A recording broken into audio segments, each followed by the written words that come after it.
Hi, I'm Tom. I'm a final year student here at London South Bank University and I'm studying advanced vehicle engineering.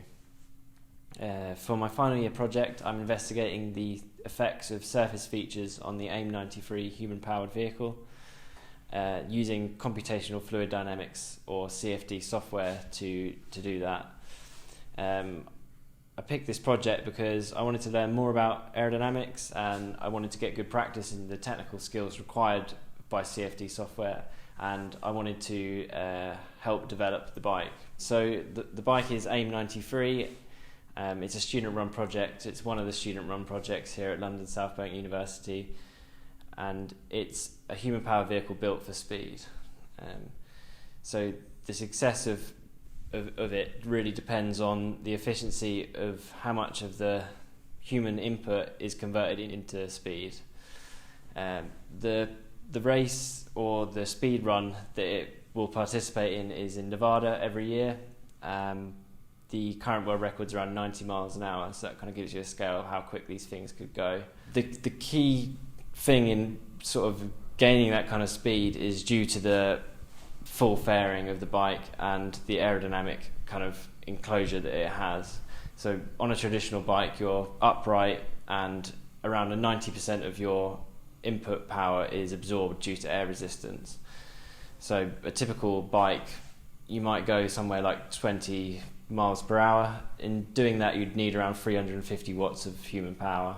In AIM 93, 20 mile an hour would mean 100 watts or thereabouts. So it's you can really see how much of an effect the aerodynamics has just from those numbers alone. And because of the speed at which it's going and the low power, we have a very interesting thing to look at aerodynamically, because the success of that is determined by how well the air not only flows over the shape as a streamlined object, but how well the flow sticks to it. So to explain that, we need to think of air as kind of like, air is a fluid and it has a viscous element, and because of that viscous element, it can essentially stick to, and it will stick to a body passing through it. I guess if you kind of think of putting your hand in water compared to putting your hand in honey, it's a very different resistive force, and the same is true for air. So that being said, you can imagine this flying through the air and the viscous parts of the air sticking to it in small layers, and this is referred to as a boundary layer. When these small layers glide over the surface kind of beautifully in nice, streamlined, organised fashion, that's referred to as laminar flow. Inside there is a lot of things going on with the layers of air. They are kind of sticking to each other and resisting each other, and there is some friction. That friction does produce an insignificant heat energy, but the energy it uses to produce that heat is stolen from the airstream. That can have quite a detrimental effect. So what happens is the flow will go over the bike surface, and whereabouts is laminar, it's nice and it's organised, and we haven't got these kind of swirling areas, which is turbulent air, and that's the second type of flow which we will see, or hopefully not see, on the AIM 93 bike. So as the air passes over the shell, we're going to have all these kind of viscous effects and things going on, and eventually the friction will kind of remove enough energy from the airflow to make it become kind of unpredictable. But other things can impact this, and on the fairing. So the turbulent boundary layer, which is a result of these kind of viscous effects or the other features of the fairing, which I'll talk about in a minute, it is what sort of creates the drag. We're punching a hole through the air, and the layers on top of the fairing are very thin, and then they get very big as it begins to separate and become turbulent, and this makes a bigger resistive force on the fairing. Boundary layers, as they thicken, they increase drag. That's pressure drag. So what you really want to do, especially in the design of a human-powered vehicle, is to extend the laminar flow as long as possible across the vehicle. If you could do it the whole way across, it would be a beautiful thing, and it would glide through so nicely, but this isn't always true in practice. So some of the things that can offset the laminar flow are obstructions, surface features such as roughness, and surface, areas with stickers, things like this. Maybe something small like this would just be enough to trip the flow. If it was perfectly smooth and without any obstruction, we would expect the flow to transition into turbulence at the area of lowest pressure, where is usually caused by a curvature. So these are the things that we need to watch out for: curvature, obstructions, and surface roughness, basically. In the ideal world, it would be a smooth and perfect surface, and that's not been possible because of some of the other necessities for the bike, the internals of the bike, and the rider's vision, such as, this is a good example of the windscreen. So this windscreen was created to provide some light into the bike and as a use of vision for the rider. The imperfections and kind of undulations in this kind of this component could be enough to trigger the transition to turbulent flow. So instead of having a turbulent flow which might transition at the curvature or transition due to the viscous effects causing the airflow to become unpredictable, this could be happening right here, right at this point, and we might be having an entirely turbulent boundary layer across the whole thing, which would mean the bike is not successful.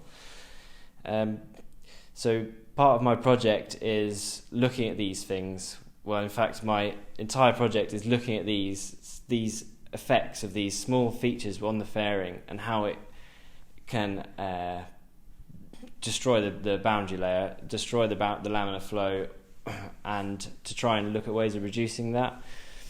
So the bike was designed using and has been studied using computational fluid dynamics, CFD software, before, but it's never had these kind of features effectuated onto it. So in doing that, I hope to figure out exactly what they're doing and make some future recommendations to improve the success of the vehicle. Using computational fluid dynamics, I'm able to import exact CAD geometry of the bike, and I can later add a variety of features that I'm interested in testing.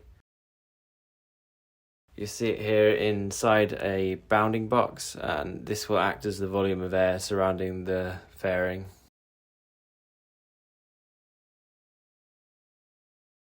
Then, using the software, we can generate a computational grid, and this grid will create nodes and points to which the software can calculate the different characteristics of the airflow. You can also see how many elements it's made up from. There's millions of cells which are fine-tuned in the most important regions to produce more accurate results. You can also see that it's been cut in half, and this is to reduce the amount of cells and reduce the solve time.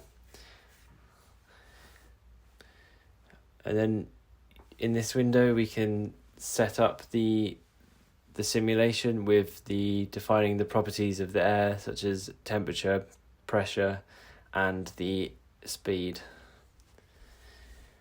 Once properly set up, we can leave it to run in a window like this until the results converge, and this can take quite a long time until we can get to the next stage, which is known as post-processing.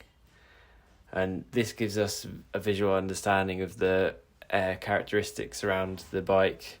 As you can see here, there's a lot of different colours, and these are contours of different of different variables which we can use to observe the characteristics of the airflow. You can see that the pink region is quite large, and this is the laminar flow region, while the orange and yellow are the development of the transition zone.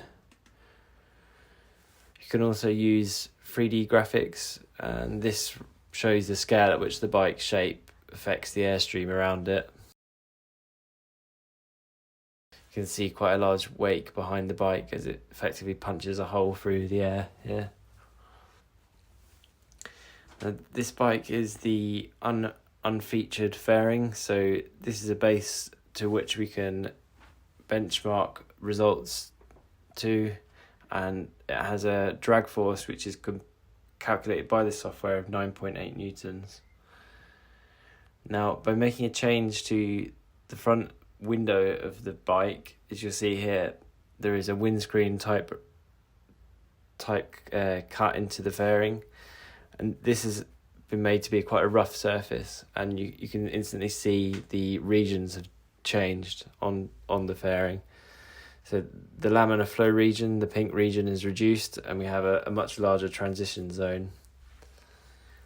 Graphs can help to understand some of the properties of various things across the bike, and that can be helpful to try and understand a bit better what's going on.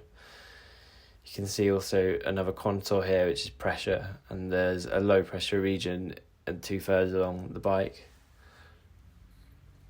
So the drag force of the bike with the fairing feature of the rough windscreen is 14 newtons, and you can tell from the test of the other bike that this is quite an increase, and when translated into physical rider power, it's 513 watts of rider input required to propel that bike at the speed set.